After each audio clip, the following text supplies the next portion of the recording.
นะครับที่ได้รับอาราธนามาทุกรูปการฉันภัตตาหารเพลจะฉันภัตตาหารเพลที่ศาลาหนึ่งซึ่งบางรูปอาจจะไม่ทราบนะครับว่าศาลาหนึ่งอยู่ที่ไหนอยู่ทางด้านทิศใต้ของวัดนะครับทิศใต้เดินไปที่เดินผ่านกุฏิเจ้าอาวาสไปนะครับ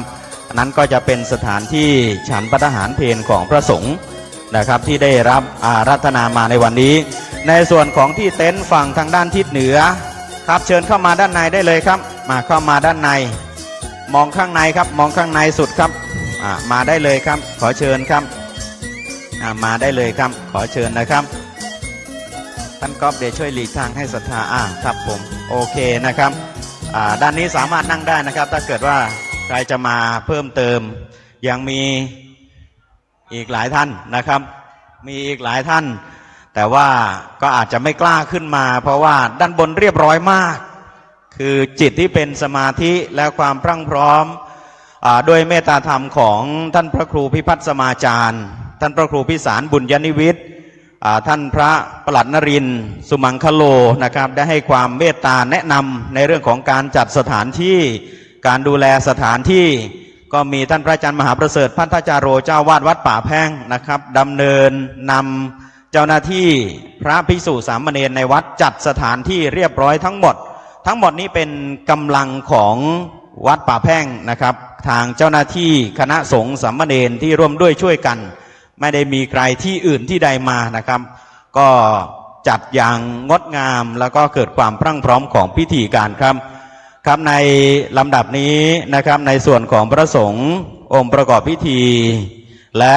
ประธานในพิธีฝ่ายฆราวาสได้พรั่งพร้อมยังมณฑลพิธีแล้วโอกาสนี้ก็จะได้ขอเรียนเชิญท่านอาจารย์เฉลิมพลจิตติพัฒนพงศ์ได้เมตตานำเรียนนำเข้าสู่พิธีการทางศาสนาต่อไปขอเรียนเชิญครับไหวสาปรมีธรรมของพระสังฆเจ้าทุกรูปที่ได้มีธรรมเมตตาหับนิมันตนาการมาในการปั๊มเป่งกองกลกุศลในวันนี้กราบนมัสการท่านพระครูพิพัฒน์สมาจารย์ที่ปรึกษาเจ้าคณะตำบลจางม้อยประธานสงฆ์ที่เคารพอย่างสูงเรียนคุณพ่อรัฐปาลพงศ์ประธานกรรมการบริหารบริษัทพึ่งน้อยเบเกอรี่จำกัดรองประธานสภาวัฒนธรรมจังหวัดเชียงใหม่ประธานในพิธีที่เคารพกระผมขออนุญาตเริ่มต้นในส่วนของการพิธีปั๊มเป่งกองกลกุศลในวันนี้ในเบื้องต้นนี้จะเป็นพิธีจุดธูปเทียนบูชาพระรัตนตรัยในนามของเจ้าภาพขอรับเกียรติเรียนเชิญคุณพ่อรัฐปารพงศ์ท่านประธานในพิธีได้กรุณาเป็นประธานจุดธูปเทียนบูชาพระรัตนตรัยขอกราบเรียนเชิญครับ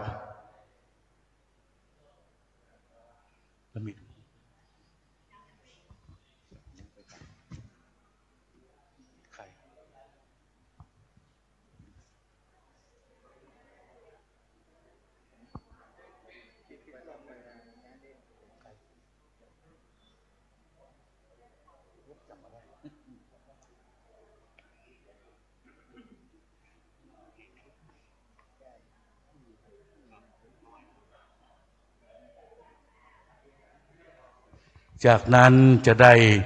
นอบน้อมประเคนขันแก้วทั้งสาม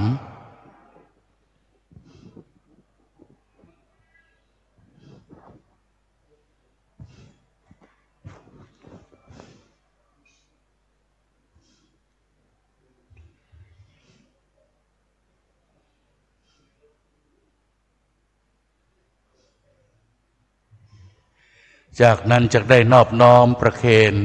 ขันศีลแด่ประธานสงฆ์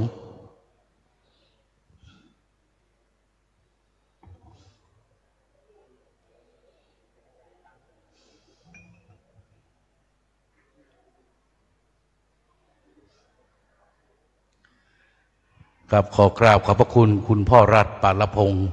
เป็นอย่างสูงนะครับ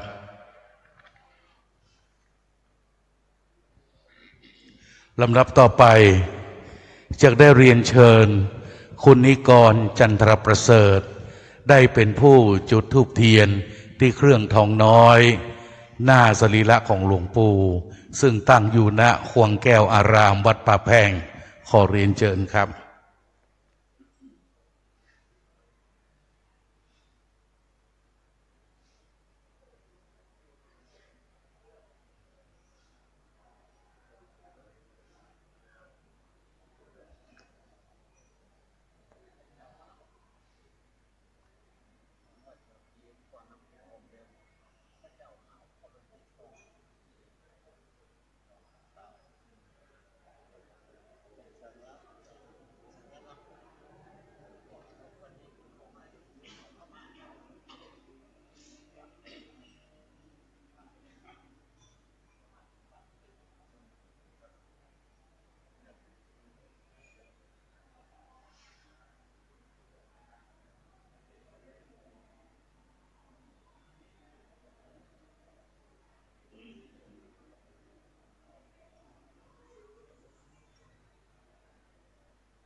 ขอบพระคุณคุณนิกรจันทรประเสริฐเป็นอย่างสูงครับ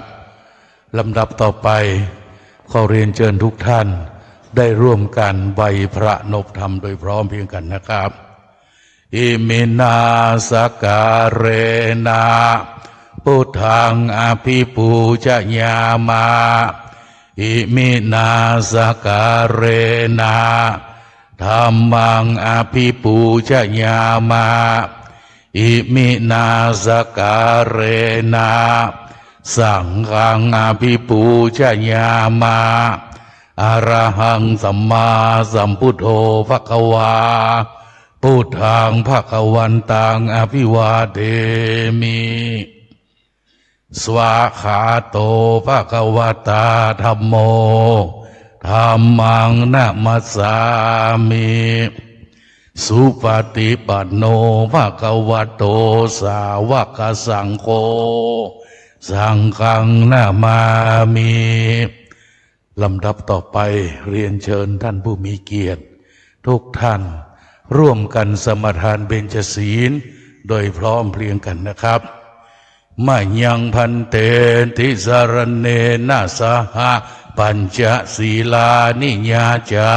มะตุติยัมปิมายังพันเต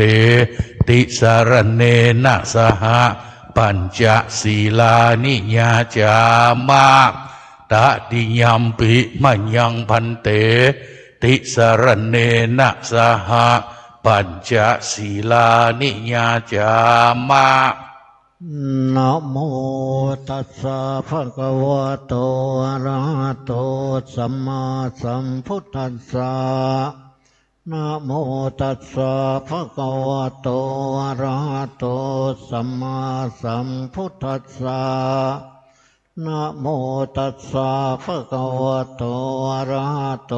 สัมมาสัมพุทธัสสะนะโมตัสสะภะคะวะโตอะระหะโตสัมมาสัมพุทธัสสะนะโมตัสสะภะคะวะโตอะระหะโตสัมมาสัมพุทธัสสะนะโมตัสสะภะคะวะโตอะระหะโตสัมมาสัมพุทธัสสะพุทธังสรณังคัจฉามิพุทธังสรณังคัจฉามิธัมมังสรณังคัจฉามิธัมมังสรณังคัจฉามิสังฆังสรณังคัจฉามิสังฆังสรณังคัจฉามิทุติยัมปิพุทธังสรณังคัจฉามิทุติยัมปิพุทธัง งสรณังกัจฉา ทุ มิ ติยามปิธัมมังสรณังคัจฉามิ ทุติยามปิธัมมังสรณังกัจฉามิ ทุติยามปิสังฆังสรณังคัจฉามิ ทุติยามปิสังฆังสรณังกัจฉามิ ตติยามปิพุทธังสรณังคัจฉามิ ตติยามปิพุทธังสรณังกัจฉามิ ตติยามปิธัมมังสรณังคัจฉามิ ตติยามปิธัมมังสรณังกัจฉามิ ตติยามปิสังฆังสรณังคัจฉามิ ตติยามปิสังฆังสรณังกัจฉามิ สรณะขมานังนิทิตา อามะพันเต อานาติปาตาเวรมณีสิกขาปะทังสมาธิยามิ ปานาติปาตาเวรมณีสิกขาปะทังสมาธิยามิ นาทนาเวรมณีสิกขาปะทังสมาธิยามิ อาตินนาตานาเวรมณีสิกขาปะทังสมาธิยามิ อาเมสุมิสาจาราเวรมณีสิกขาปะทังสมาธิยามิ กาเมสุมิชาจาราเวรมณีสิกขาปะทังสมาธิยามิ มุสาวาตาเวรมณีสิกขาปะทังสมาธิยามิ มุสาวาตาเวรมณีสิกขาปะทังสมาธิยามิ สุราเมรยะมัจจาปมาทฐานาเวรมณีสิกขาปะทังสมาธิยามิ สุราเมรยะมัจจปมาทฐานาเวรมณีสิกขาปะทังสมาธิยามิ อานิปัญจสิกขาปทานิสีเลนะสุขติยันติ สาธุ สีเลนะโภคสัมปทา สาธุ สีเลนะดิพุติยันติ สาธุ ตัสมาสีลังวิโสทะเย อามะพันเตลำดับต่อไปทรงทางนั้นจักได้สวดพระพุทธมนต์ นะโมตัสสะภะคะวะโตอะระหะโต สัมมาสัมพุทธัสสะนะโมตัสภะคะวะโตอะระหะโตสัมมาสัมพุทธัสสะนะโมตัส สะภะ ภะคะวะโตอะระหะโตสัมมาสัมพุทธัสสะ ติปิโสภะ ภะ คะ คะ วะ วะ อะ อะ ระ ระ หั หั ง ง สั สั ม ม มา มาสัม พุ พุ ท ท ธา เว เว ช ชา ชา จ จ าร ร ณะ ณะ สั สั ม ม ปั ปั น น โน โน สุ สุ ข ข โต โต กะเวโตอะโนตโรภูเรสตามัจจารติสัตตาเต เทวมนุสานังพุทโธ ภะคะ ภะ วะ วะติสวะคาโต ภะคะวะ วั ตา ต ธั ตาม ม โม โม สันเท เต ติ โกอากาลิโกเอหิปัสสิโกโหปัญญโกปัจจตังเวทิตา โพเว เวนโยเอติสุปฏิปันโนภะคะวะโต สาวกสังโฆอุสุปฏิปันโน ภะคะวะโตสาวกสัง งโฆยายาปฏิปันโนภะคะวะโตสาวกสังโฆสามีจิปฏิปันโน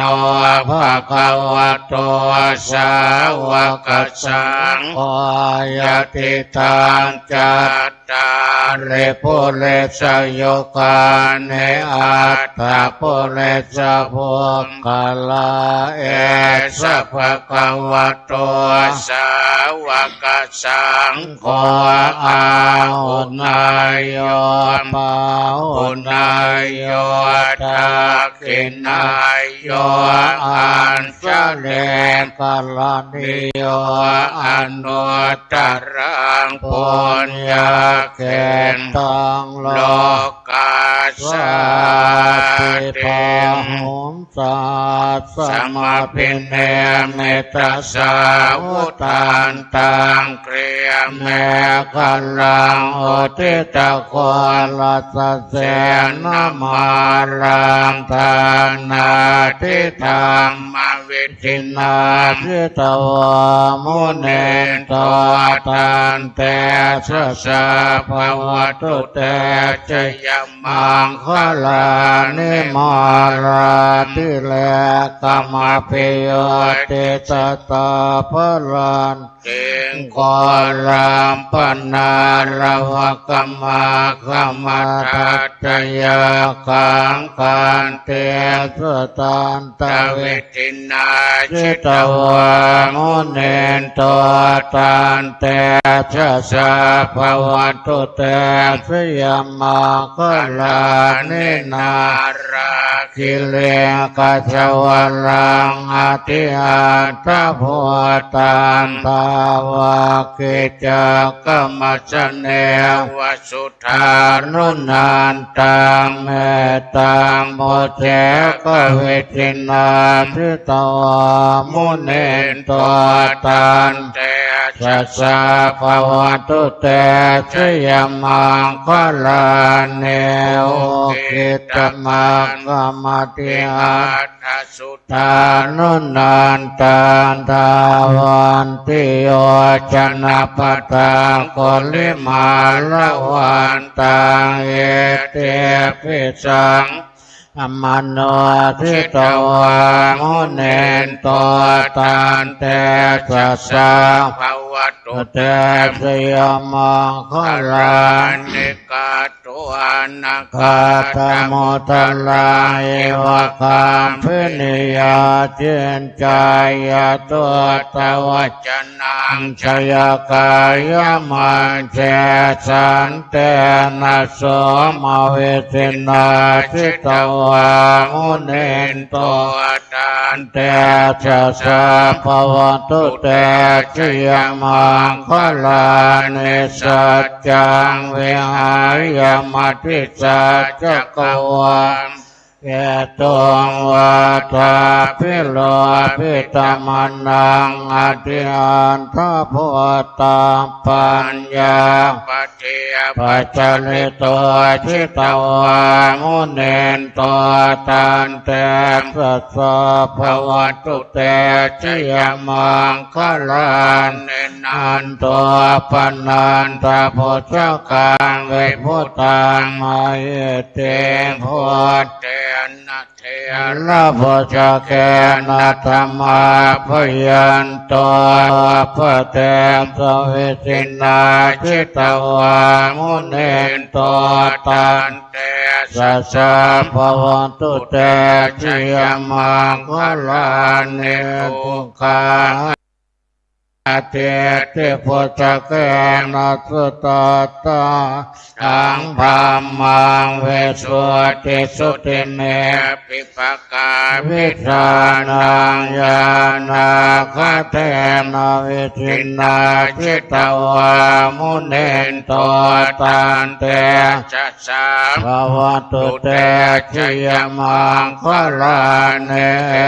ตาภิพุทธชยมังค ละอัตตกาตายโยจะโนตินาติเตสระเตนะตันเตหิตวานเนกวิวิตานจุปัฏฐวานิโมกขังสุขังอภิกัมมายะนโรสปายโยกรุณิโกนาโต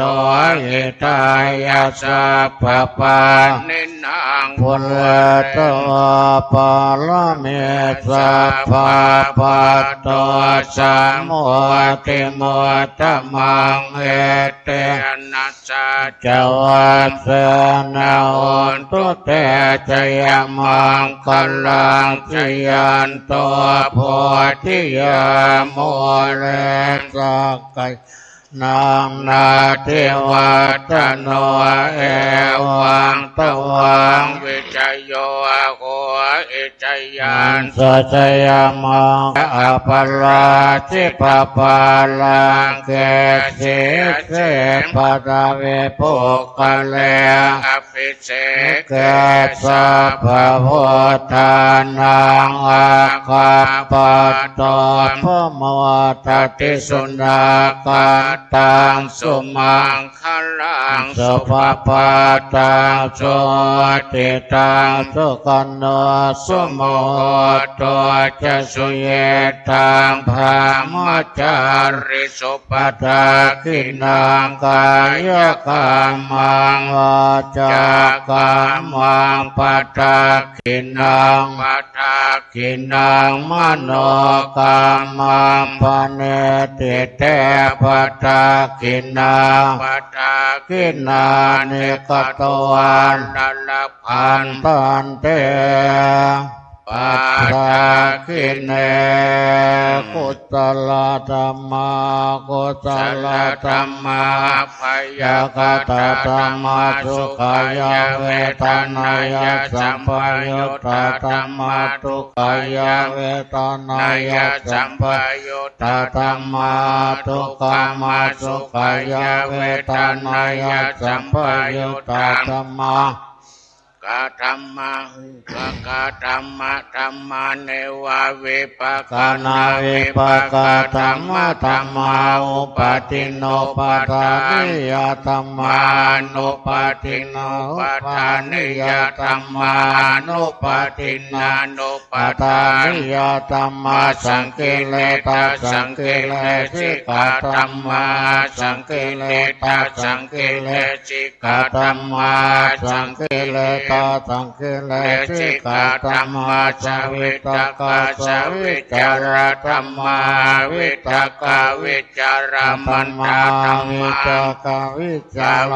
ารธรรมาปิติสากตธรรมาสุขัสสากตธรรมาเบกาสากตธรรมาตัสสะเนนะปะหัตถะธรรมาภาวนายะปะหัตถะธรรมาเนวตัสสะเนนะนามปะหัตถะธรรมาตัสสะเนนะปะหัตถะเหตุกะธรรมาภาวนายะปะหัตถะเหตุกะธรรมาเนวตัสสะเนนะนะภาวนายะปะหัตถะเหตุกะธรรมาจยกามิโนธรรมังปัจจยกามิโนธรรมาเนวจยกามิโนนะปัจจยกามิโนธรรมาสิกขาธรรมาสิกขาธรรมาเนวสิกขานาสิกขาธรรมาปริตาธรรมามาคัตตาธรรมาปมานาธรรมาปริตารมานาธรรมามาคัตตารมานาธรรมาปมานา รมนาธรรมาหินาธรรมามัชฌิมาธรรมาอนิตาธรรม มิสันตานิยตาธรรมะสัมมันตานิยตาธรรมานิยตาธรรมามะกาลมนาตัมมะกาเหตุกะธรรมามะกาทิปาติโนธรรมาอุปันนาธรรมานุปันนาธรรมาอุปัฏฐิโนธรรมาทิตาธรรมานาคตาธรรมาปัจจุปันนาธรรมาทิตารัมมานาธรรมาภาย นาคตารัมมานาธรรมาปัจจุปันนารัมมานาธรรมาชตตาธรรมาปะอิตา ธรรมาสั ช ต ตตาปะอิตาธรรมาชตตารัมมานาธรรมาปะอิตารัมมานาธรรมาชตตาปะอิตา ธรรมาสนิ ธรรมาสนิทัสสนาสัมปติกาธรรมานิทัสสนาสัมปติ กาธรรมา มานิทัสสนาปฏิฆาธรรมาเหตุปัจจโยอารัมมณปัจจโยอธิปติปัจจโยอนันตรปัจจโยสัมมานันตราม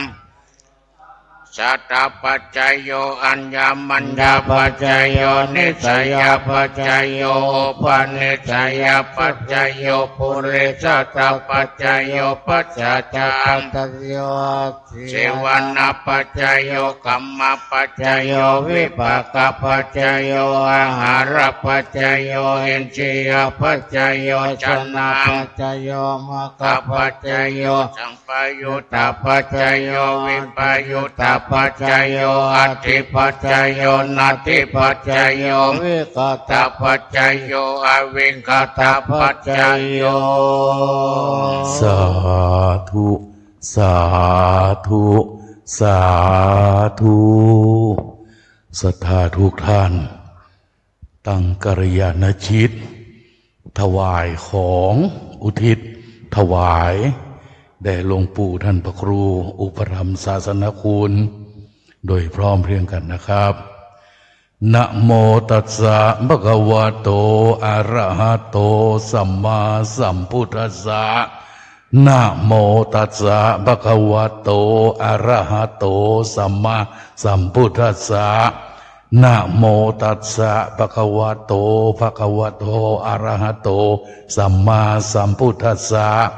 อิมานิมะยังพันเต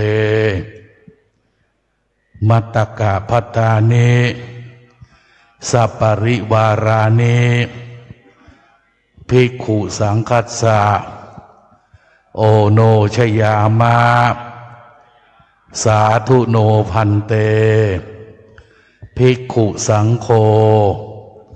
อิมานิมัตตกะพัตตานิสัปปริวารานิปฏิคันหาตุอัมหากันเจวะมาตาปิตุอาทีนันจะปิยะชนานังยาตกานังทีฆรตังหิตายะสุขายะข้าแด่พระสงฆ์ผู้เจริญข้าพระเจ้าทั้งหลายขอน้อมถวายซึ่งมัตตกะภัตตาหารกับทางของบริวารทั้งหลายเหล่านี้แด่พระภิกษุสงฆ์ขอพระภิกษุสงฆ์โปรดรับซึ่งมัตตกะภัตตาหารกับทางของบริวารทั้งหลายเหล่านี้ของข้าพเจ้าทั้งหลายเพื่อน้อมอุทิศถวายกุศลแด่หลวงปู่ท่านพระครูอุปถัมภ์ศาสนคุณผู้ถึงแก่มรณภาพไปสู่ปรโลกภายหน้าและจงเป็นไปเพื่อประโยชน์เพื่อความสุขแก่ข้าพเจ้าทั้งหลายด้วยแก่ญาติทั้งหลายของข้าพเจ้าด้วยมีมารดาบิดาเป็นต้นตลอดกาลนานเทิน สาธุ ในเบื้องต้นนี้จะได้เรียนเชิญคุณพ่อรัฐปาลพงศ์ ประธานกรรมการบริษัทพึ่งน้อยเบเกอรี่จำกัดรองประธานสภาวัฒนธรรมจังหวัดเชียงใหม่ประธานในพิธีได้เข้านอบน้อมถวายกันพระพุทธขอกราบเรียนเชิญครับ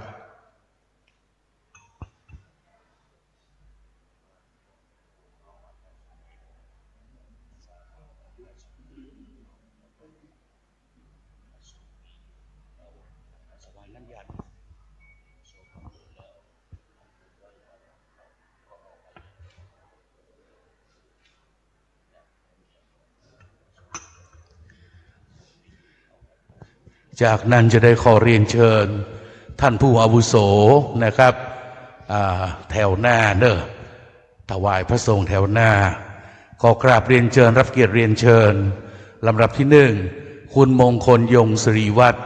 ไวยวัจกรวัดป่าแพงประสงค์รูปที่หนึ่งท่านที่สองขอเรียนเชิญคุณเพ็ญพักยงศรีวัฒน์กรรมการวัดป่าแพงถวายพระสงฆ์รูปที่สอง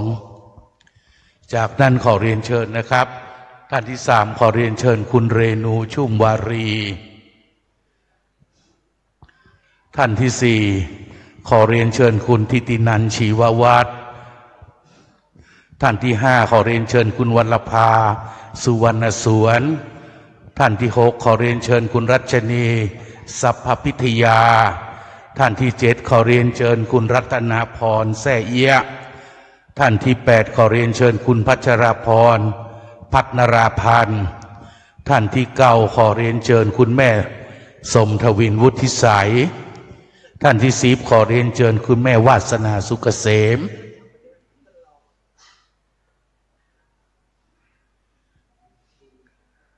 ครบ10 ท่านแรก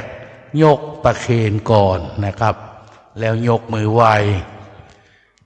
ปีกเข้ามานั่งที่นั่งรับรองอย่างเก่าเนอะขอขอบพระคุณท่านผู้มีเกียรติทั้ง10 ท่าน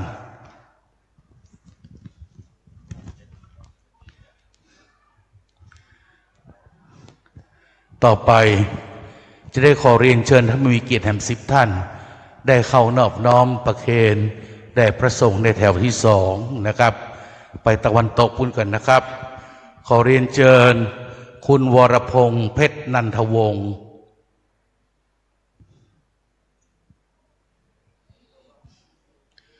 ท่านที่สองขอเรียนเชิญพ่อสุกแก้วทิตาท่านที่สามขอเรียนเชิญคุณวิทยาศรีอาภาท่านที่สี่ขอเรียนเชิญคุณเลิศคุณบุญเลิศดิสเป๋าท่านที่ห้าขอเรียนเชิญคุณพัฒไทยชุ่มวารีท่านที่หกขอเรียนเชิญคุณพรทิพย์รัตนะท่านที่เจ็ดขอเรียนเชิญแม่แสงเงาคำรอดท่านที่แปดขอเรียนเชิญแม่เทวันปฐมรังสียางกูลท่านที่เก้าขอเรียนเชิญแม่แก้วกำแก้วและแห่งท่านหนึ่งก็คือคุณสุนทรีธนศรี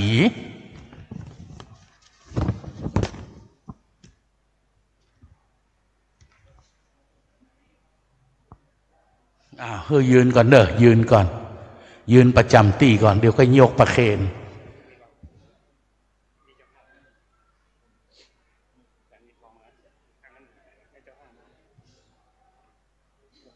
เงินเพิ่มไม่ได้เขียน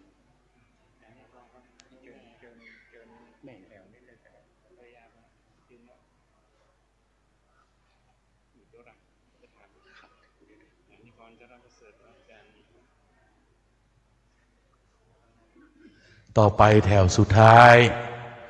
หนึ่งขอกราบเรียนเชิญท่านอาจารย์นิกรจันทรประเสริฐ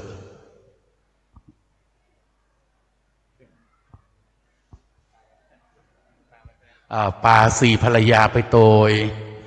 ขอเรียนเชิญคุณแม่ตัวเนอะถึงคุณพ่อถึงคุณแม่สุแม่เตอะท่านที่สามขอเรียนเชิญคุณนวลจันทร์จันประเสริฐ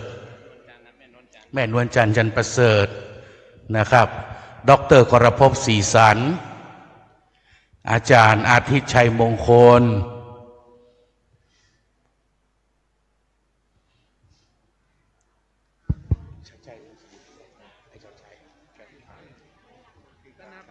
คุณชัดชัยแอมคนนั่นเหรอชันชัยตันธนศีล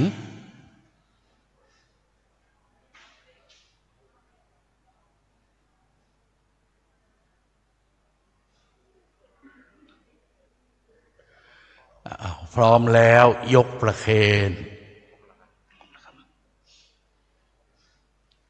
ขอขอบคุณท่านผู้มีเกียรติทั้ง5ท่านนะครับขอเชิญกลับเข้าสู่ที่นั่งรับรอง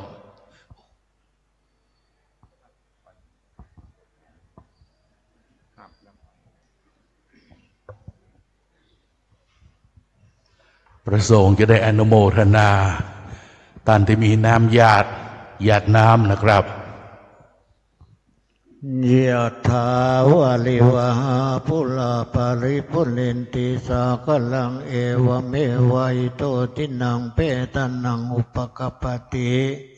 อิจิตังปฏิตันตุหังคิปะเมวัสมิสันโตสเพปุเรนโตสังกปาจันโตปนลโสยะถามณิโสติลโสยะถาติโยวิวัจจันตสัพพะโลกวินาศตเตภวัตวันตรายโยสุขีติขายุโกภวัสสะพิติโยวิวัจจันตุสัพพะโลกวินาศตุมาเตภวันตรายโยสุขีติขายุโกภวัสสะพิติโยวิวัจจันตุสัพพะโลกวินาศตุมาเตภวันตรายโยสุขีติขายุโกภวะอภิวาทนาสิริจันเด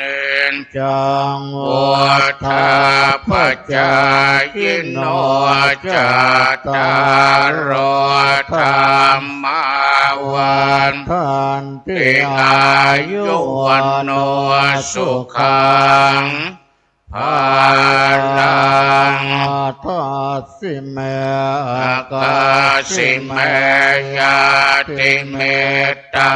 สักขาจะเมเปตานังทาคินังทาสาภูเพกตมโนสลังนาหิโรนังวาโสโกวายาวันยาปริเตตนังนาตังเปตานามาทายาเอวังเตตาติยาตโยอายัญจะโคทากินาทินาสังฆังเมสุปฏิติตามคารันตังหิตายาสัทธานาโสอุปกาปฏิโสยาติธรรมโมจะอายันเนทาสิโสเปตานาบุญจะกตาอุลาลาภรันจะเพียควรนามโนปฏินังตุมเอ หิปุญญังปสุตังอนาปกาเตภวตุสัพพมังคลังราคันตุสัพพเทวตาสัพพพุทธานุภาเวนัสสัทธาสุเทียงภวันตุเตภวตุสัพพมังคลังราคันตุสัพพเทวตาสัพพธรรมังนุภาเวนัสสัทธาสุเทียงภวันตุเตภวตุสัพพมังคลังราคันตุสัพพเทวตาสัพพสังฆานุภาเวนัสสัทธาสุเทียงภวันตุเต อันธรรมยังสาธุกรังกโรมาเสสาธุสาธุสาธุใจยะตุภวังใจยะมังคลังใจยะลาภังใจยะสุขาวหังใจยะโสติภวันตุโวจตารโรธรรมาวัฏันตุอายุวันโนสุขังพะลังในท้ายที่สุดแห่งพิธีในวันนี้ขอกราบอาราธนาและขอเรียนเชิญทุกรูปทุกท่านได้ร่วมกันปั้มเป่งจิตภาวนาตั้งกัลยาณจิตน้อมอุทิศกุศลผลบุญตาลน้อมถวายแด่หลวงปู่ท่านพระครูอุปถัมภ์ศาสนคุณคือท่านได้สถิตอยู่ในติปยวิมานเมืองมหาเนรปาน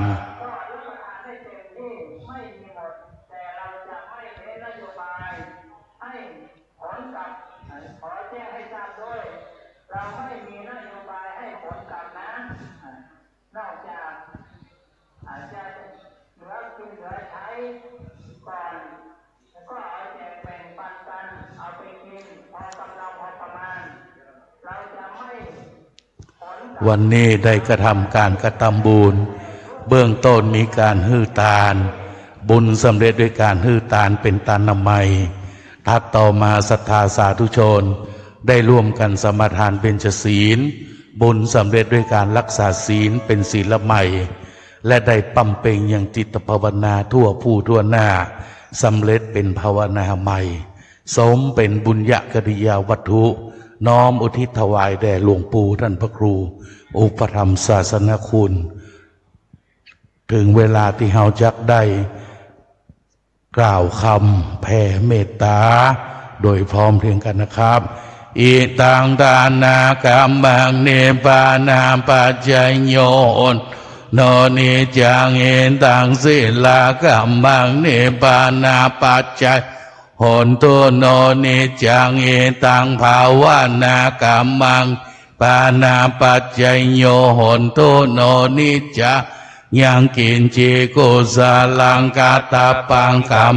สัพเพหิอัมเหหิกาตังปุญญังโนอนุโมทันตุสุนันตุผลโตเยเตวะอาสามิงทานเดอาทิกาตาทิขายุกาสัทธาโหนตุสัพพสัตตาสุขีอัตตานังปาริหารันตุมาตาปิตาสุขิตาโหนตุทุกขปามุญญันตุสัพเพยะตากาสุขิตาโหนตุทุกขมุญญันตุสัพเพอาญาตากาสุขิตาทุกขปามุญญันตุสัพเพปิสาสัพเพยะขาสัพเพเปตาสุขิตาโหนตุทุกขปามุญญันตุสัพเพนาคตาสุขิตาโหนตุทุกขปาจันตุสัพเพเทวาสุขิตาโหนตุทุกขปามุญญันตุสัพเพอาจาริยุจายาสุขิตาโหนตุทุกขปามุญญันตุสัพพสัมปติโยสัมมิจันตุโวรวมกันไหว้วันทาสักการะ ยังสรีระของหลวงปู่ซึ่งประดิษฐานอยู่บนบุษบกคำกลางข่วงแก้วอารามวัดป่าแพงโดยพร้อมเพียงกันนะครับ วันตามิบันเดสะปังปาราทังคามาทาเมพันเตมยากาตังปุญญังสามินาอนุโมทิตาปังสามินากาตังปุญญังไมหังทาทาปังสาธุ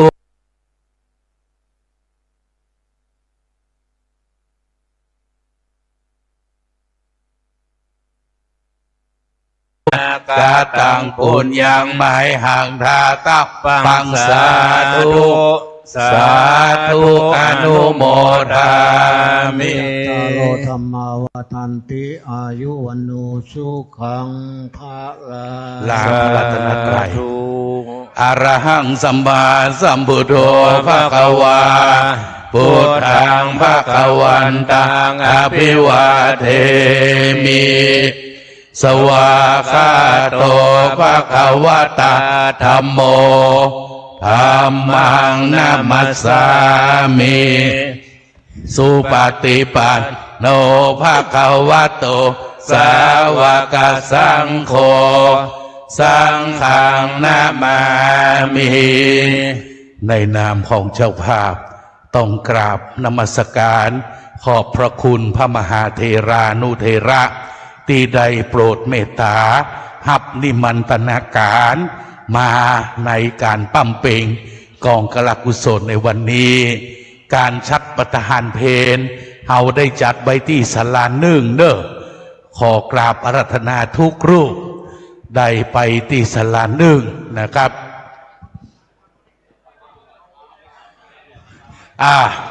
ผู้ติดตามพระคุณเจ้าคนขับรถพระคุณเจ้ามาเอาสั่งเนอะมาเอาสั่งเคสเนอะบนวิหารมาเอาสั่งเคสบนวิหารนะครับโล1 2 3 4ผู้ติดตามพระคุณเจ้าโชเฟอร์พระคุณเจ้าขึ้นมาเอาสั่งเคสบนวิหารเนอะคนขับรถวัดอุปาคนขับรถของท่านอาจารย์พระมหาดวงรัตน์เอาโต๊ะตัวเนอะแต่ว่านี่อันก็จะเอาไปกระตู้นะครับ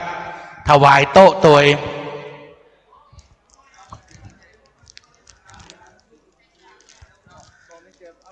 กราบนิมนต์คณะสงฆ์สามเณรบุตรบรรเจิดมาครับท่านปลัดนลินเทรนเนอร์สามเณรบรรเจิดมารับท่านปลัดนลินด้วย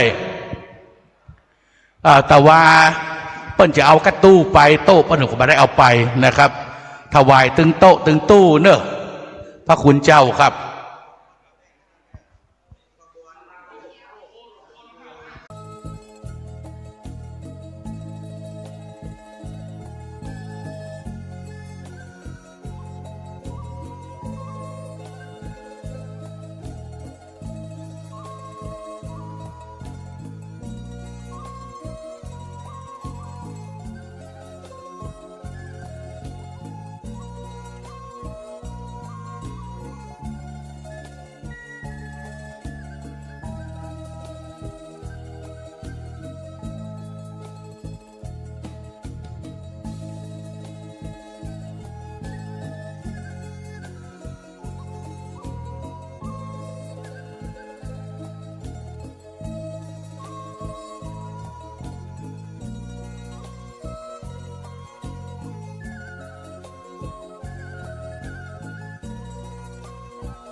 ร่วมบุญทุกท่านนะครับ ผู้ร่วมบุญทุกท่านด้วยความเป็นห่วงจากวัดป่าแพ่งแจ้งถึงท่านที่มาร่วมบุญนะครับตอนนี้หลายท่านมีของมีค่าติดตัวอยู่มีกระเป๋ารูดซิปให้ดีนะครับรูดซิปเก็บกระเป๋าชิดลำตัวให้ดีนะครับเพราะว่านะครับบางท่านนะครับบางท่านก็อาจจะคิดไม่ดีกับเราก็ต้องเซฟตัวเองก่อนนะถ้าเราไม่เซฟแล้วใครจะเซฟให้อโหลไม้นี้ก็ใช้ไม่ได้นะครับ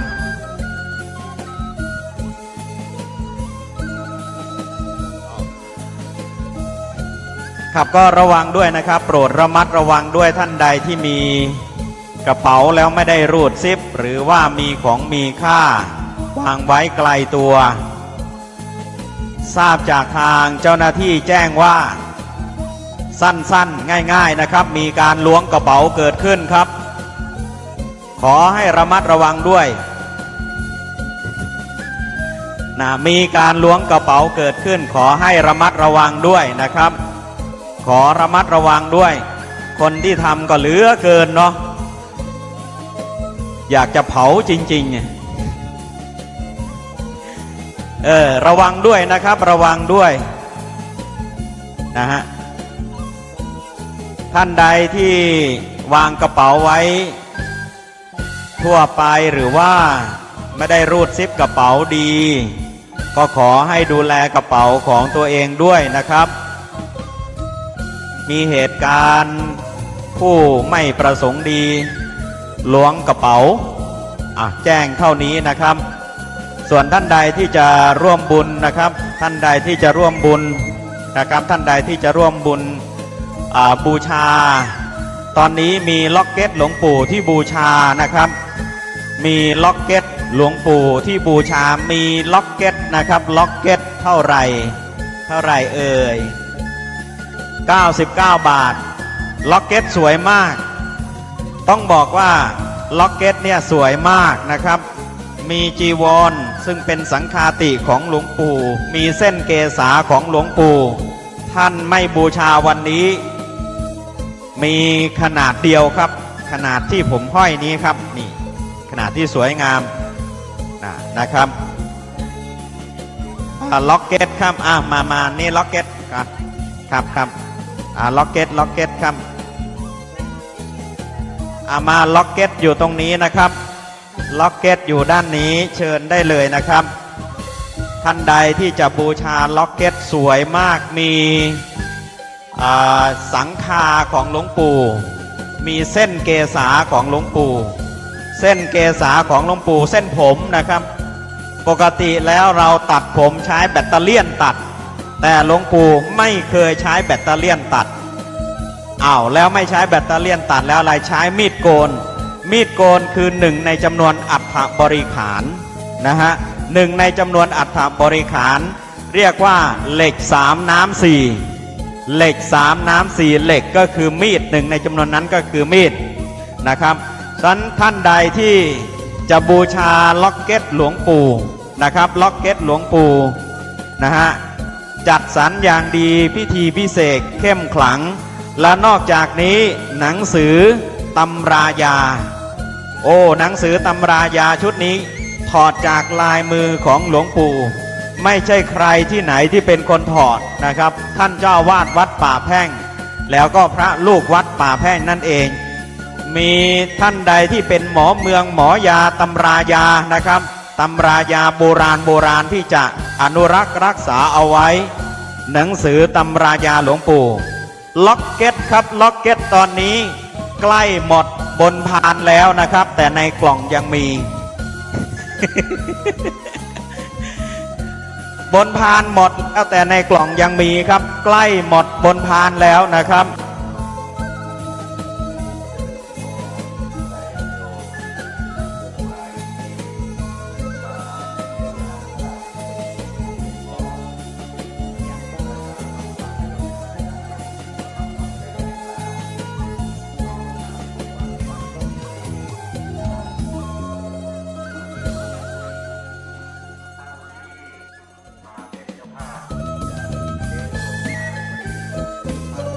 ล็อกเก็ตเจ้าหน้าที่นำล็อกเก็ตโอไปถามท่านมหาปุกล็อกเก็ตครับล็อกเก็ตที่นี่หมดแล้ว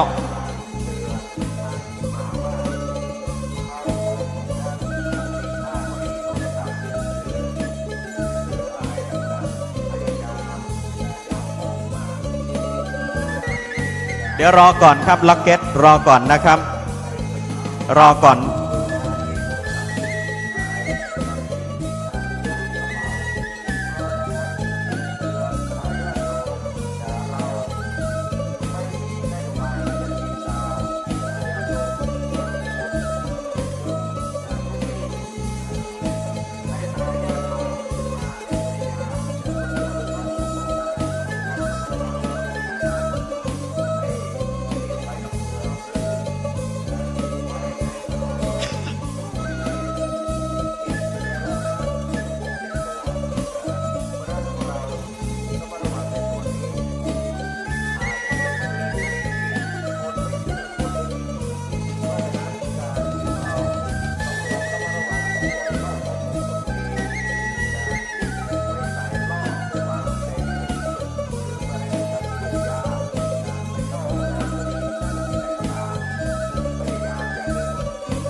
ห้าอันนะครับเดี๋ยวจอง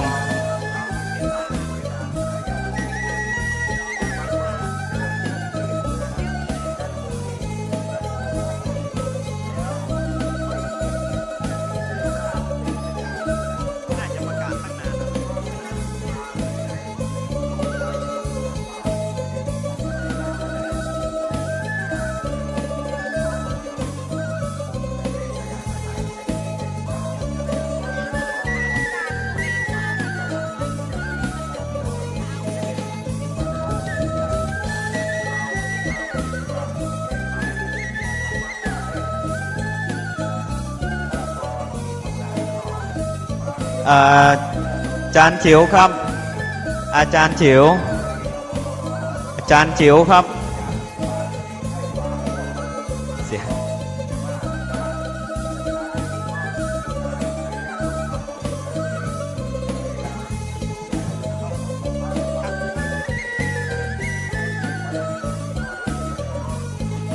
อาจารย์ฉิวครับอาจารย์จิ๋วครับอาจารย์จิ๋วขึ้นไปดูเหรียญโปรยทานว่าใครเก็บไว้เหรียญโปรยทานในกุฏิหลวงปู่ขอเอาเหรียญโปรยทานลงมาด้วยฮะเหรียญโปรยทานครับใช่ครับ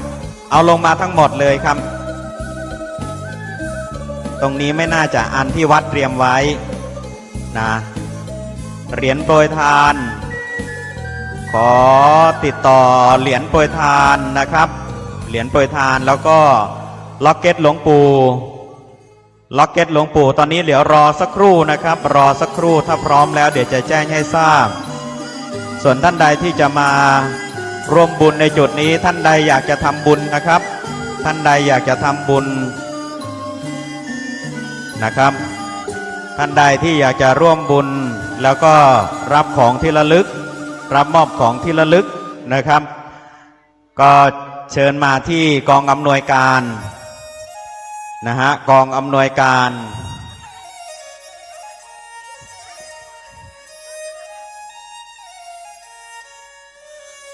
มาที่กองอำนวยการนะครับ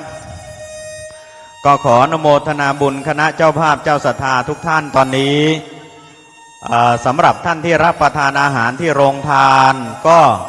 นั่งรับประทานส่วนท่านใดที่ทานเสร็จแล้วทานข้าวเสร็จแล้วแจ้งให้ทราบนะครับขบวนนะฮะในส่วนของพระสงฆ์ฉันภัตตาหารเพลเสร็จนะจะได้ประกอบพิธีขอขมาสรีระสังขารของหลวงปู่นะครับเพราะฉะนั้นในส่วนของเจ้าหน้าที่เพิ่มเติมนิดหนึ่งว่าเจ้าหน้าที่ช่วยดูแลเรื่องสถานที่ที่ร่ม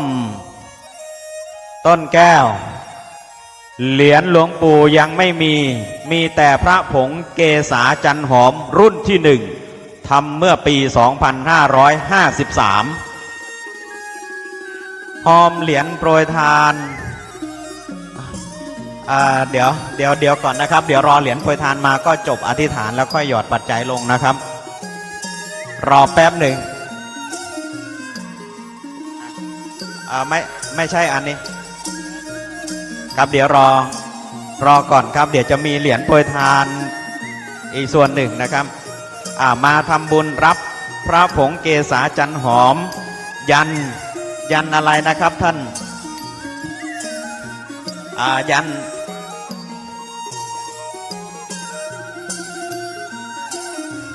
108ยันสาลิกานะครับอันนี้ยัน108ยันสาลิกาของหลวงปู่หนึ่งเดียวในโลกครับมีแค่งานนี้เท่านั้นล็อกเก็ตรอสักครู่นะครับแล้วก็มีตำรายาในการสนับสนุนพิธีพระราชทานเพลิงศพเนื่องจากว่าหนังสือตำรายานั้นเป็นตำราที่มีครูบาอาจารย์นะครับเพราะฉะนั้นจึงไม่สามารถแจกทั่วไปได้ทางวัดก็เลยนำมาให้ท่านได้บูชาสำหรับท่านที่สนใจจริงๆมีตำรายาสารพัด178นะครับ175สูตรตำรายาแล้วที่สำคัญก็คือท่านที่เข้าใจเรื่องภาษาพื้นเมืองล้านนานะครับก็นำเอาไปแปลถอดความได้เพราะว่าเป็นตำราที่หลวงปู่ของเรานั้นท่านได้ร่ำเรียนได้สืบทอดจากครูบาอาจารย์มาแล้วบันทึกไว้ในสมุดนะครับบันทึกไว้ในสมุดเพื่อที่จะนำมาเป็นประโยชน์ต่อพุทธศาสนิกชนถ้าหากว่าท่านได้ฟังประวัติของหลวงปู่นั้นมีอยู่ช่วงหนึ่งนะครับที่มีคณะศรัทธานำเอาสูตรยาโรคมะเร็งนะครับสูตรยาโรคมะเร็งของหลวงปู่แล้วเอาไปใช้ปรากฏว่ารักษาได้หายขาดแล้วก็มาถามเรื่อยๆก็อยู่ในตำรายาเล่มนี้อนุโมทนาบุญนะครับท่านใดที่จะมาให้มาหอมบุญนะขอเชิญที่กองอำนวยการนะครับทำบุญกี่รอบท่านก็ได้ของที่ระลึกติดมือทุกรอบนะครับไม่ใช่ว่าวันนี้ทำแล้วพรุ่งนี้จะไม่ได้ของที่ระลึกได้ตลอดนะครับก็จะแจกให้กับท่านตลอดพระผงเกษาจันหอมนะฮะตอนนี้พระผงเกษาจันหอมครูบาพดุงรุ่นที่1วัดป่าแพ่งนะครับปี 2553 วันนี้วันที่ 16เป็นวันที่จะเคลื่อนสรีระสังขารของหลวงปู่ขึ้นสู่ปราสาทนกหัสดีลิงและเป็นวันหวยออก หวยออกวันพรุ่งนี้นะครับวันที่16นะครับอย่าลืมถ้าท่านเป็นนักเสี่ยงโชคเสี่ยงแต่พอประมาณนะครับแต่ถ้าอยากท่านเป็นนักเสี่ยงบุญมาที่นี่ครับเหรียญรอสักครู่ตอนนี้รอเหรียญอยู่นะครับอันนี้คือท่านใดที่จองล็อกเก็ตหลวงปู่ไว้มาได้เลยครับตอนนี้มาแล้ว5อันจัดมาเลยครับด้านหลังนะครับ5อันด้านหลังครับล็อกเก็ตหลวงปู่5อันนะครับที่เสาครับเดี๋ยวรอสักครู่ครับรอทางเจ้าหน้าที่ล็อกเก็ตนี่ครับถ้าหากว่าเห็นผมใส่แล้วนี่โอ้สวยครับได้เฉพาะล็อกเก็ตก่อนแต่ถ้าท่านอยากได้แหนบที่ห้อยตำรายาครับเล่มละ200ใช่หรือเปล่า เล่มละ299นะครับเดี๋ยวทางเจ้าหน้าที่ประสานกับเจ้าหน้าที่ตำรายายาหอมที่หลวงปู่ใช้สูตรอยู่ในเล่มนี้ครับแจกจ่ายให้กับคณะผู้ปฏิบัติธรรมวัดป่าแพ่งในสมัยที่หลวงปู่ได้แข็งแรงก็นำเอาสูตรตำรายานะครับสูตรตำรายาจึงไม่สามารถแจกจ่ายได้เพราะว่าเป็นของมีครูบาอาจารย์นะครับกราบนมัสการครับกราบขอบพระคุณแล้วก็ขออนุโมทนาขอบคุณท่านที่มาบูชานะครับมาบูชา พระผงครับพระผงแจกครับ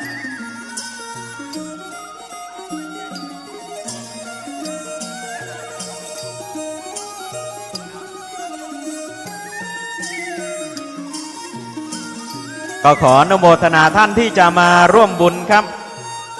มาร่วมบุญตอนนี้ล็อกเก็ตมาแล้วเหรียญโปรยทานมาหรือยังครับเหรียญโปรยทานยังไม่มานะครับรอเหรียญนะคนละชนิดครับคนละชนิดนะครับ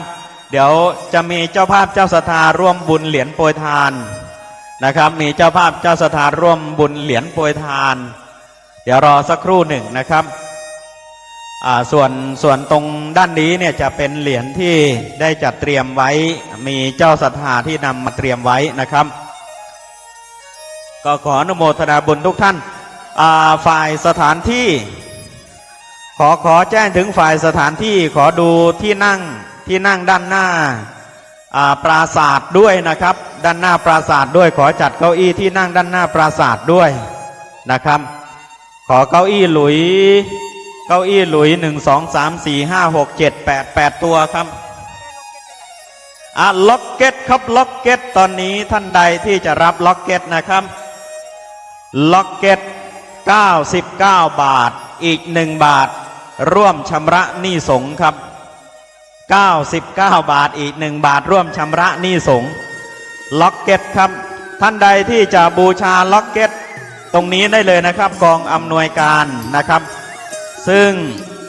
ที่กองอำนวยการนอกจากล็อกเก็ตมีหนังสือแล้ว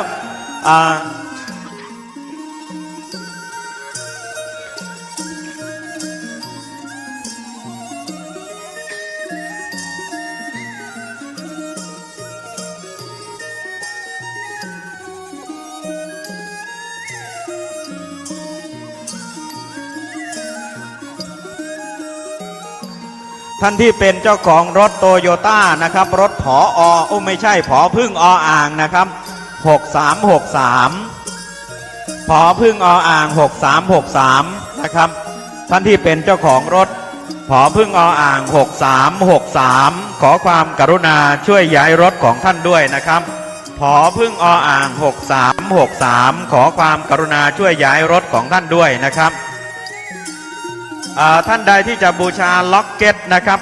99 บาทล็อกเก็ตสวยมากนะครับต้องบอกว่าสวยมากเราในฐานะของลูกศิษย์หลวงปู่นะครับในฐานะเป็นลูกศิษย์หลวงปู่มีแนบชิดที่ข้างหน้าอกบอกให้รู้ว่าใจของเรานั้นน้อมส่งดวงวิญญาณของหลวงปู่สู่แดนอมตะมหานฤพานนะครับส่วนท่านใดงบไม่ถึงทำบุญ20 บาท30 บาทได้พระผงเกษาจันหอมครับพร้อมผ้ายันพร้อมรูปอีกโอ้โหซับปะนะครับที่จะได้มาตรงนี้ขอเชิญนะครับท่านที่จะมาร่วมบุญ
โล12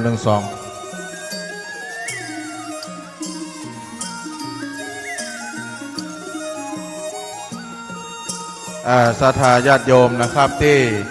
อาจจะร่วมบูชาวัตถุมงคลหลวงปู่ล็อกเก็ตนะครับล็อกเก็ตหลวงปู่นั้นก็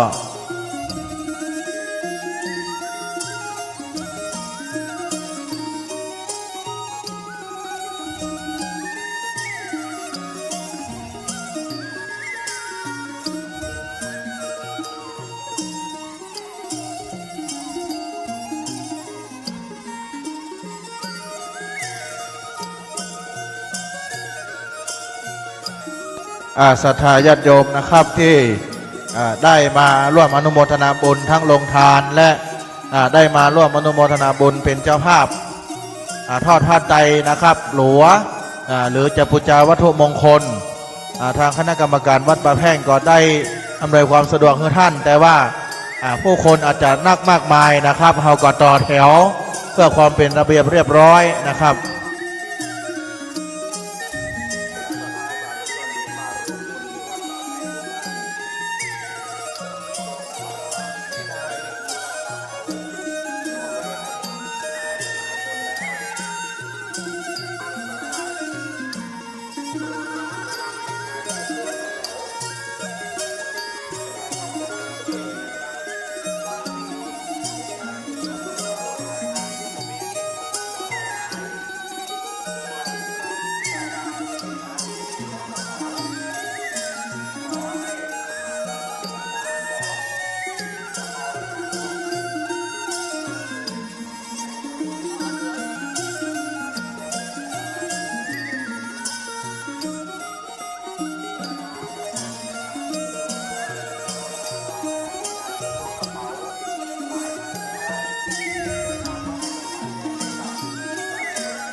นะครับก็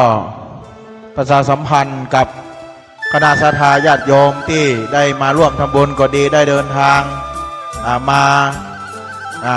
ร่วมอนุโมทนาบุญบอกว่าเป็นเจ้าภาพโรงทานก็ดีเป็นเจ้าภาพในส่วนต่างๆได้มาร่วมพิธีในวันนี้นะครับก็ระมัดระวังเข้าของเครื่องใช้ของมีค่าของท่านทั้งหลายมีกระเป๋าที่มีซิปหูดซิปหูดซิปสิ่งที่ปลอดภัยที่สุดก็คือความที่เราบ่หูตัวมันก็จะบ่ปลอดภัยเพราะฉะนั้นก็ขอประชาสัมพันธ์ต่อจากสำนักงานวัดได้ประชาสัมพันธ์ไปว่าให้ระมัดระวังนะครับ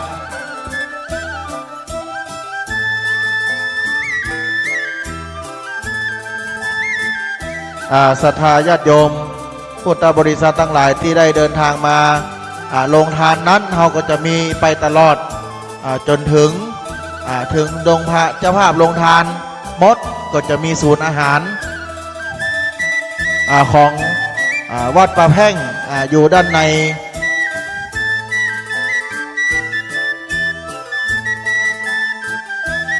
อยู่ด้านในศาลาป่าช้าป่าสุสานนะครับก็ไปรับประทานได้จะมีศูนย์อาหารของวัดป่าแพ่งรับรองรับกับศรัทธาญาติโยมท่านทั้งหลายอยู่ที่หั่นนะครับสำหรับญาติโยมที่จะมาบูชาวัตถุมงคลหลวงปู่ล็อกเก็ตนะครับล็อกเก็ตก็ต่อแถวกันก็ได้เนอะเพื่อความเป็นสิริมงคลเพื่อความเป็นระเบียบเรียบร้อยนะ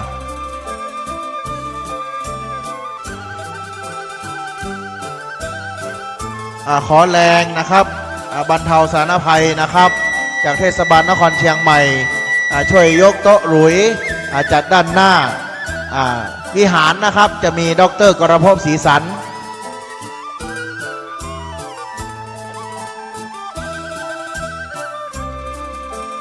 ประกาศนะครับประชาสัมพันธ์ประกาศท่านผู้ใดเป็นเจ้าของรถโตโยต้านะครับผอ6363เชียงใหม่ขอความกรุณาท่านได้เมตตาย้ายรถนะครับเพราะว่าจะมีรถด้านในจะมีการเคลื่อนย้ายจะมีการออกนะครับขอบคุณครับนะ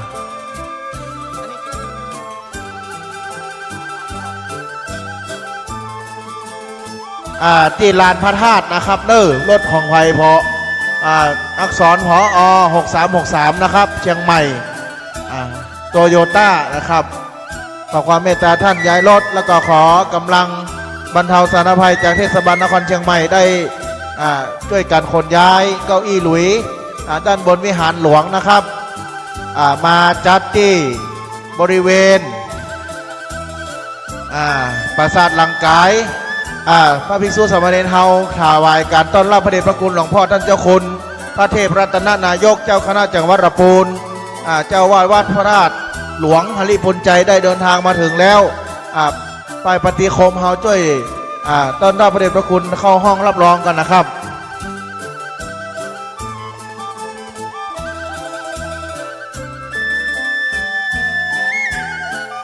ศาลา100 ปี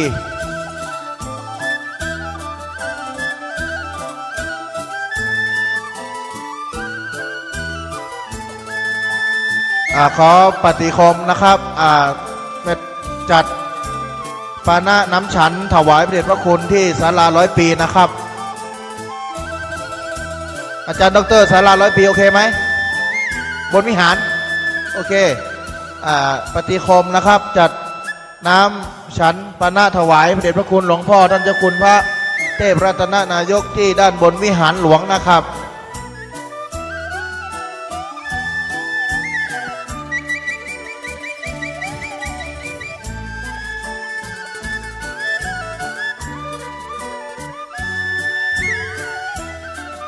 ตอนนี้นะครับเรายังเปิดโอกาสให้ญาติโยม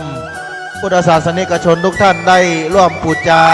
ไม่ว่าจะเป็นล็อกเก็ตวัตถุมงคลอันหลวงปู่ท่านได้จัดสร้างไว้และหลวงปู่ได้เมตตาอธิษฐานจิตแล้วก็มีหนังสือตำราคาถาและตำรายานะครับเป็นตำราที่พระเดชพระคุณหลวงปู่พระครูอุปถัมภ์ศาสนคุณนันทกะมหาเถระได้รวบรวมได้ร่ำเรียนมาตั้งแต่ท่านยังเป็นสามเณรจนถึงพระมหาเถระผู้มีอายุพรรษาการนักในอำเภอเมืองเชียงใหม่ถึง93 ปี 72 พรรษาก็ขอโอกาสได้ให้ญาติโยมสาธุชนทั้งหลายได้รับทราบว่าตำรานี้มีครูบาอาจารย์ซึ่งได้เล่าเรียนร่ำเรียนมาแต่เดิมก็ได้เปิดให้ญาติโยมสาธุชนทุกท่านได้บูชาเล่มละ200 บาทล็อกเก็ตชุดละ100 บาทนะครับองค์ละ100 บาทก็ญาติโยมสาธุชนท่านใดที่จะน้อมบูชาก็เจริญพรได้ที่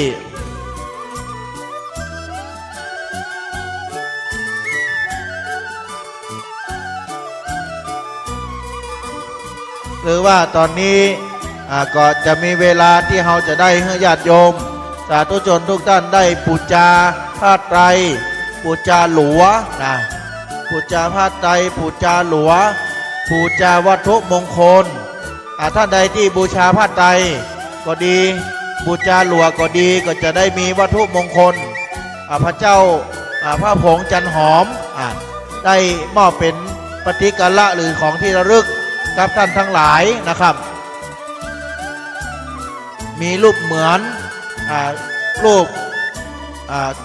โปสการ์ดรูปเหมือนหลวงปู่พระครูประธรรมศาสนาคุณนะครับซึ่งทางลูกศิษย์ลูกหาได้จัดสร้างเพื่อเป็นมอบให้แก่ศรัทธาญาติโยมเป็นที่ระลึกนะครับ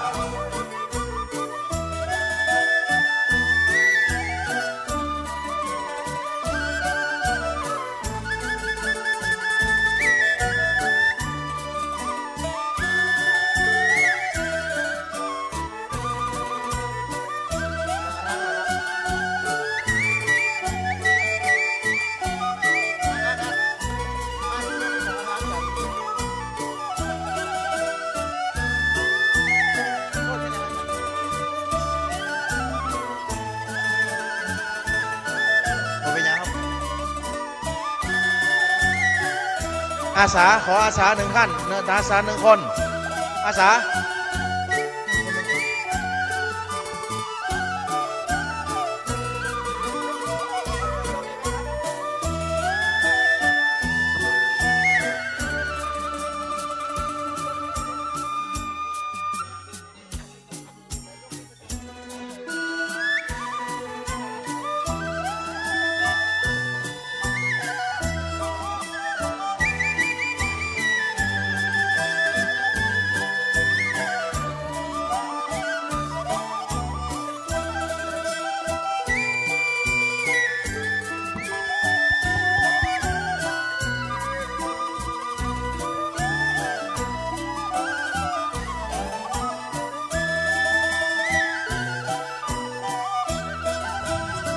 ญาติโยมที่จะบูชาวัตถุมงคลนะครับ อยู่ที่กองอำนวยการหน่วยประชาสัมพันธ์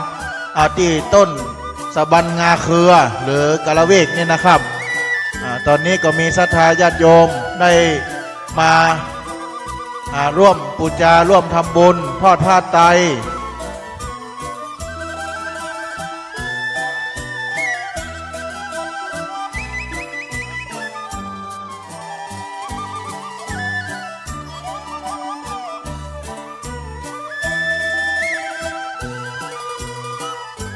ทีมชุดยก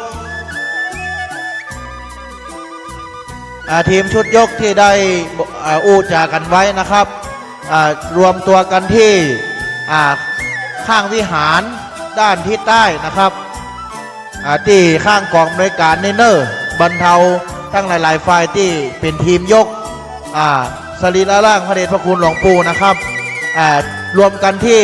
ข้างวิหารด้านทิศใต้ณเวลานี้นะครับ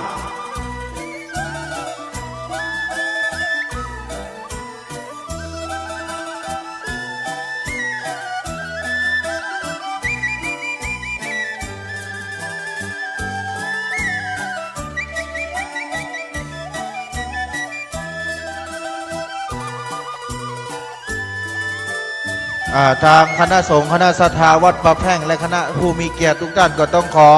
อนุโมทนากับเจ้าภาพโฮงทานทุกโฮงทานนะครับ ที่ได้มาออกโฮงทานอาหารข้าวหวานเพื่อถวายพระสงฆ์และแจกแก่ศรัทธาสาธุชนผู้มาร่วมงานพิธีพระราชทานเพลิงพระเดชพระคุณหลวงปู่พระครูอุปถัมภ์ศาสนคุณ หรือบ้านเฮาห้องตุลุงหรือว่าพระครูบาพระดุงนันทกะมหาเถระซึ่งหลวงปู่นั้นเป็นพระมหาเถระที่เป็นที่รู้จักทั้งบรรพชิตและคฤหัสถ์เป็นพระเถระที่เป็นพระเถระเป็นฮ้องว่าเก่งหรือว่าเด่นในด้านของพระหูสูตรนะครับเป็นสวดมนต์ตันเป็นการนั่งพรกอธิษฐานจิตพระเดชพระคุณหลวงปู่นั้นได้เมตตาเดินทางไปแต่ละสถานที่ที่หลวงปู่ได้เกยไปนั่นก็มีศรัทธาญาติโยมได้มาร่วมโมทนาได้มาร่วมเป็นเจ้าภาพครั้งหนึ่งหลวงปู่ได้ไปหาแต่ครั้งที่หลวงปู่ได้มรณภาพไปนั้นศรัทธาสาธุชนผู้เป็นลูกศิษย์ลูกหาก็ได้มาแสดงความนอบน้อมแสดงถึงความกตัญญูกตเวทิตาต่อพระเดชพระคุณหลวงปู่ซึ่งศรัทธาสาธุชนนั่นก็มาตั้งแต่เริ่มตั้งแต่อำเภอแม่อายจนถึงอำเภอดอยเต่าอาจจะเดินทางมาร่วมงานหลวงปู่นักเป็นพอสมควรเพราะฉะนั้นก็ลงทานก็ถือว่าสำคัญนะครับลงทานก็คือว่าสำคัญได้เป็นการต้อนรับแก่ศรัทธาบรรดาญาติโยมที่ได้มาร่วมพิธีร่วมอนุโมทนาบุญกับคณะสงฆ์คณะศรัทธาวัดประแพร่งนะครับ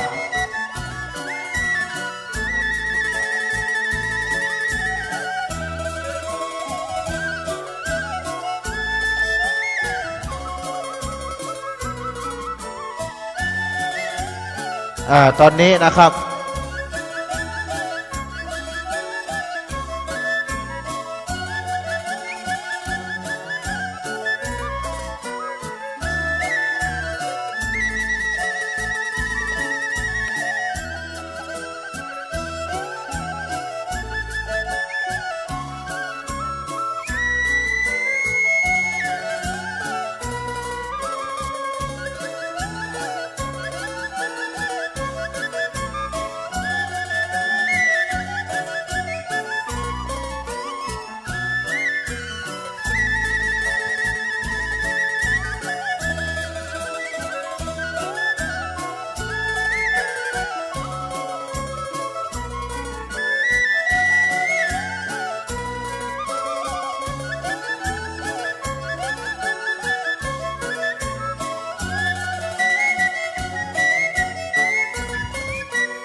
ครับญาติโยมก็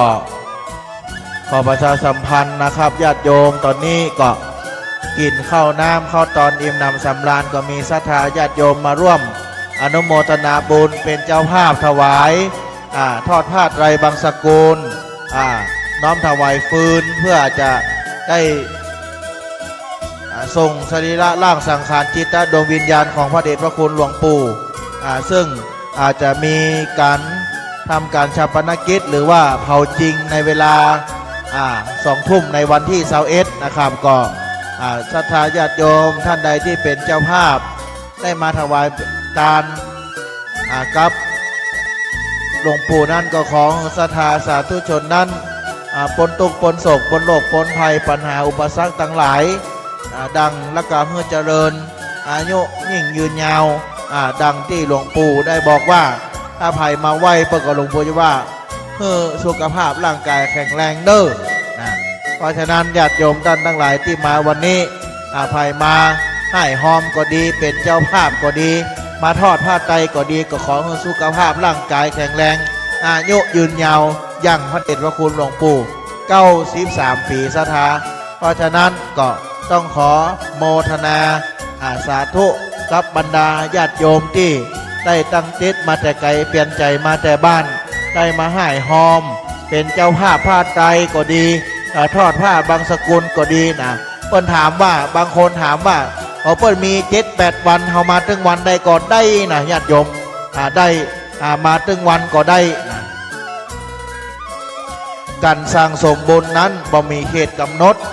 เพราะฉะนั้นญาติโยมท่านทั้งหลายมาถึงวันทำถึงวันก็เป็นกุศลเป็นหนทางที่เราจะได้สุขสบายไปหน้าเพราะฉะนั้นท่านทั้งหลายได้มาอนุโมทนาบุญกุศลในครั้งนี้ก็ขอคณะสงฆ์คณะศรัทธาวัดป่าแพ่งก็ต้องขออนุโมทนากับบรรดาญาติโยมในโอกาสครั้งนี้นะ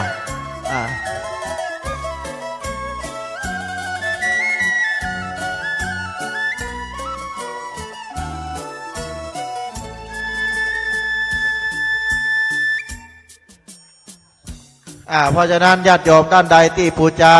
ร่วมทำบุญบูชาผ้าไตรทอดผ้าบางสกุลบุญหลวงก็จะได้รับของที่ระลึก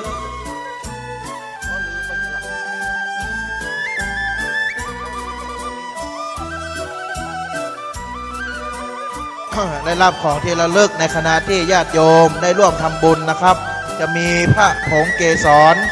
ผงเกษาจันหอมครูบาพดงรุ่นที่1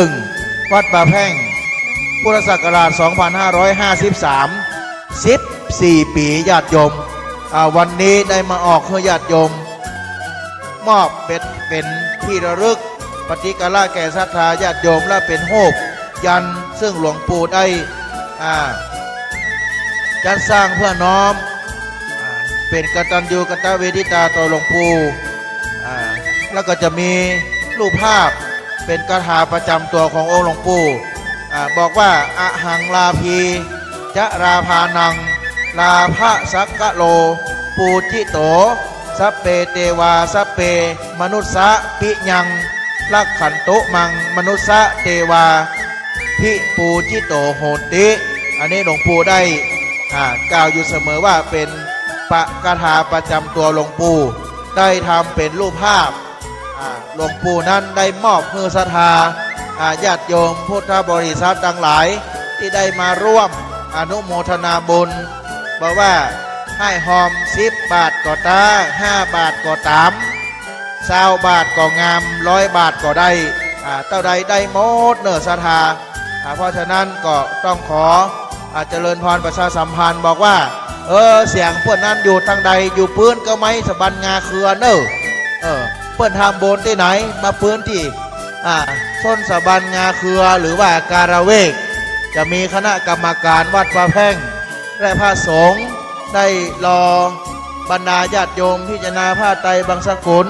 ได้รับความเมตตาจากท่านอาจารย์พระครูสุธรรมวรธาดาจากอำเภอปงท่านอาจารย์พระครูปรัตน์อย่างพระอาจารย์บิดาเจ้าอาวาสวัดดอกเอื้องท่านอาจารย์พระมหาสมชายประภากันโลรองเจ้าวาดวัดเจียงมั่นได้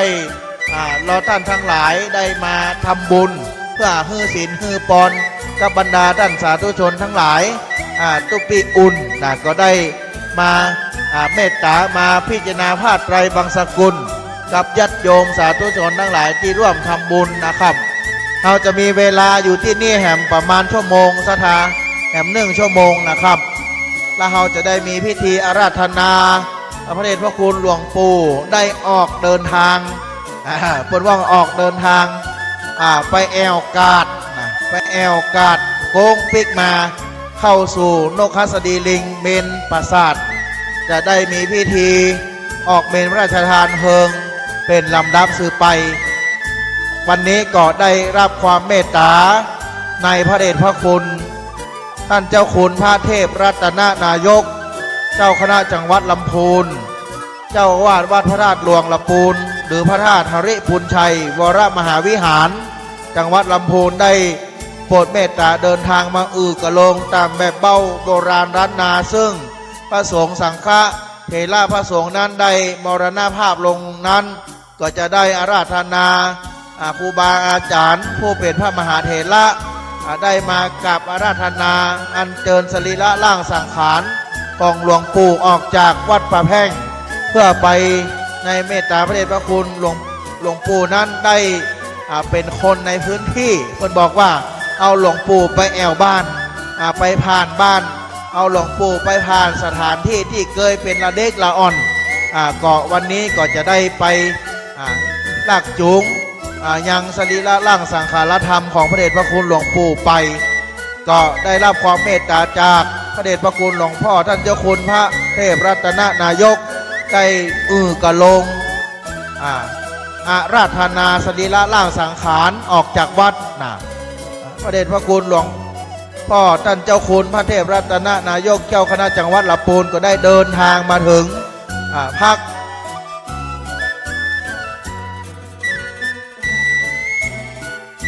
ที่บนวิหารหลวงนะครับก็ปฏิคมเฮาก็ช่วยดูเรื่องของ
ท่านพระอาจารย์รณชัยสัญญาสัจโจพบที่กองอำนวยการหน่อยนิมนต์นะครับ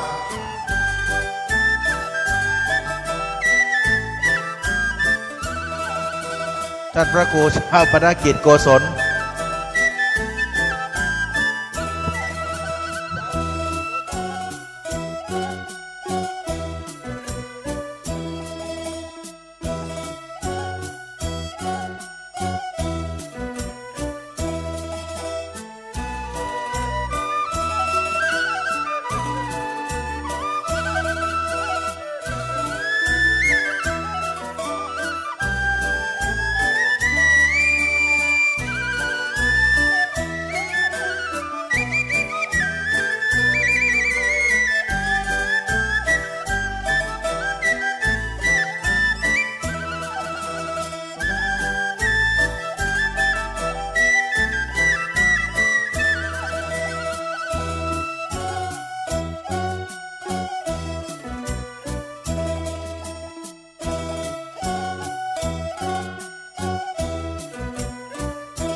เดี๋ยวอย่าเพิ่ง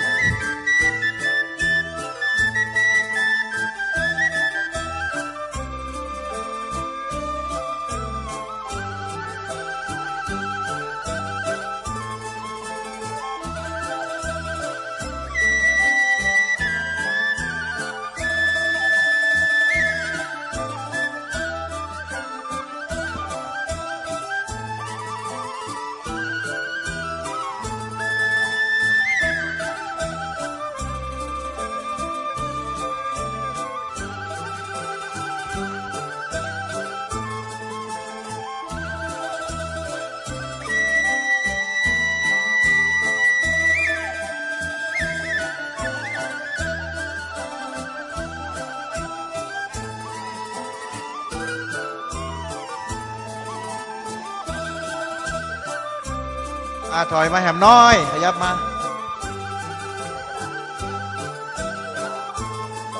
โอเคถอยตรง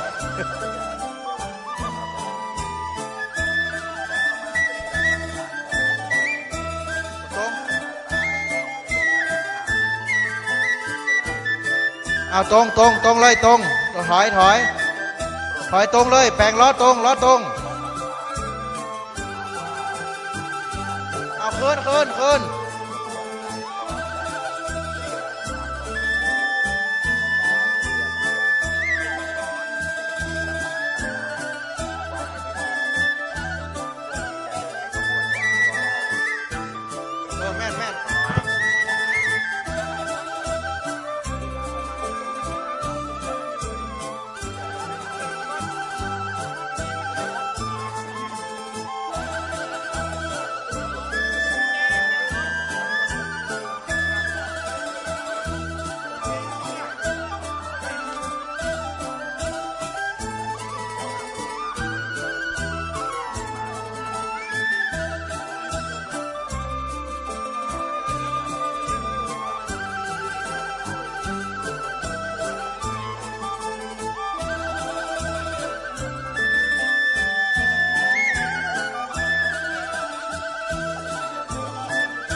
นิมนต์นะครับพระ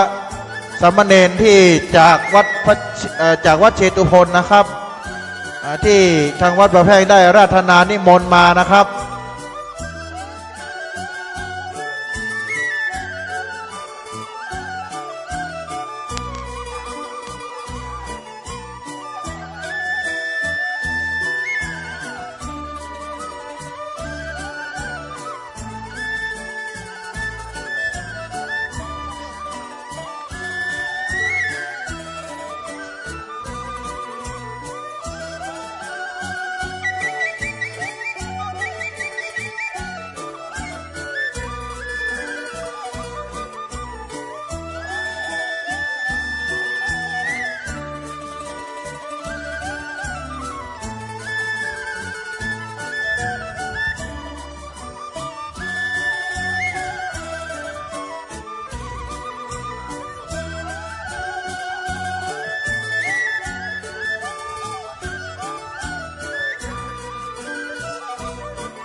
ตุงสำหางเอาไปให้มอบคือทีมงานม่านแก้วโปรดักชั่นเลยนะครับตุงสำหางมอบเพื่อทีมงานไปเลยครับ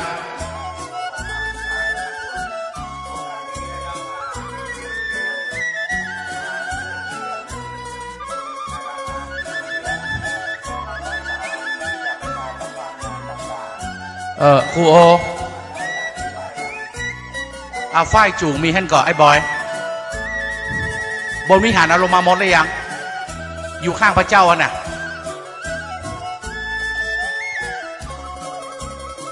อยู่ข้างธรรมาสหลวงนะครับอยู่ในกองครับ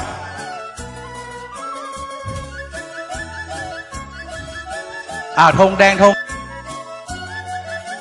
เขียวมีทังใดครับธงแดงธงเขียวคณะ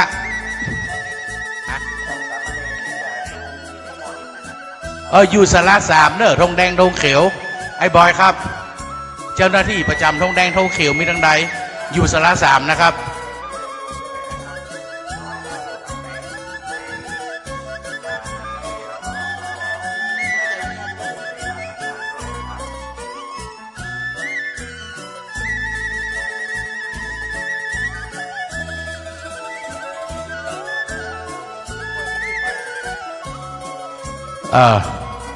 เจ้าหน้าที่ของวัดที่ประจำระฆังหลวงของวัดก็เดี๋ยวขึ้นมาประจำระฆังหลวงเด้อก็เดี๋ยวพอเปิ้นเคลื่อนขบวนตีระฆังจักระฆังนะครับเป็นจังหวะจนกว่าขบวนจะออกจากวัดไปลิบหูลิบตาตีทรงเพิ่นนะครับ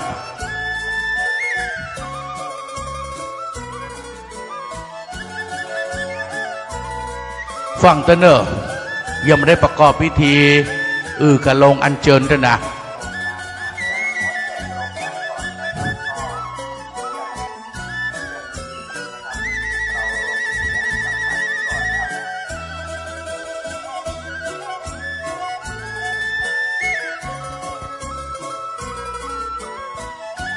ขันน้ำส้มปอดในเจ้ามีตั้งใดคุณชัดชัยขันนะก็บินสมปอยขันนั่นไผเอาไปตั้งใดเหียที่ไว้บนนี่ขันตะเจ้าอะครับขันตะเจ้าครับขันตะเจ้าไอ้ชัยคุณชัดชัยตันธนศีลอยู่ตั้งใดขันที่เฮาเอาราธนาหลวงปู่ลงแต่ว่านะอันเดียวกันฮะ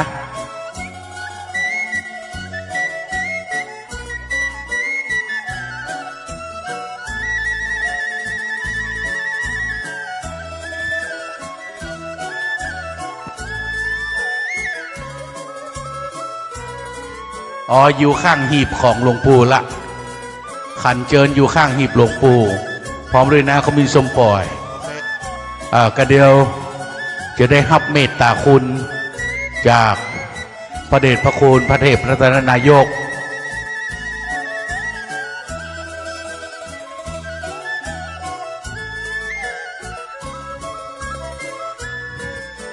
ไอสุวิทย์กันทวังคุณสุวิทย์กันทวังขอเรียนเชิญที่ข้างวิหารกำเนิดไก่ซุ้มสะบันงาเพเอาจะได้วางแผน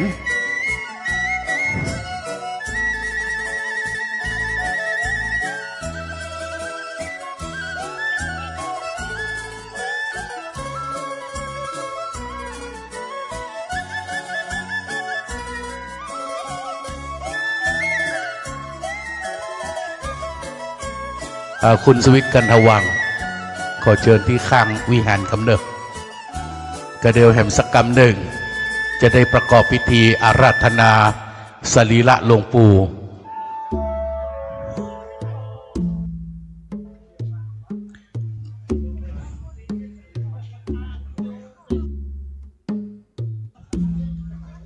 ต้องคือทุกอย่างเรียบร้อยลงตัว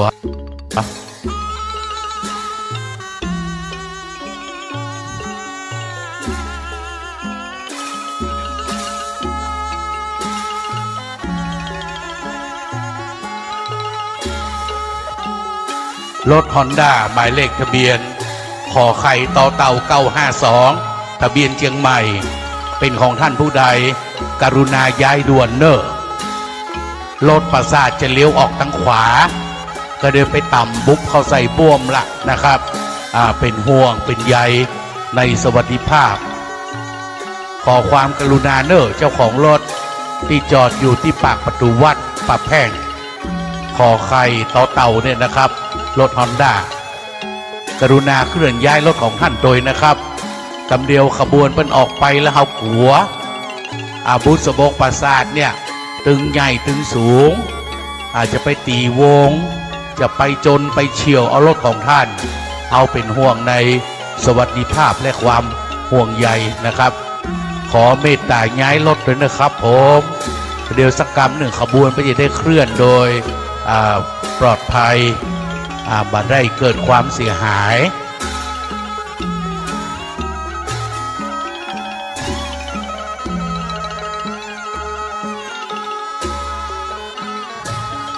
แหมสักกรรมหนึ่งสั่งคาดถึงหมดถึงมวลมารวมกันอยู่หน้าปราสาทน้อย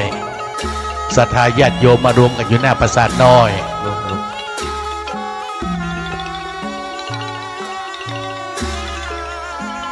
กับรถทสปชได้รับแจ้งมาว่าที่จอดที่ประตูวัดได้รับแจ้งมาว่าขอให้ย้ายตัวนะครับผมรถทสปชที่จอดหน้าประตูวัดขอให้ย้ายตัวนะครับขอขอบพระคุณครับ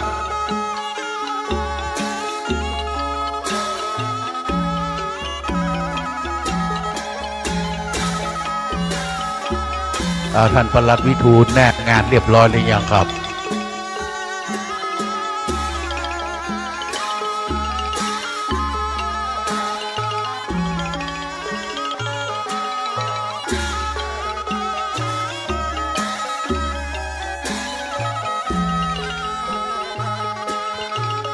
ศรัทธาญาติโยมเนอะ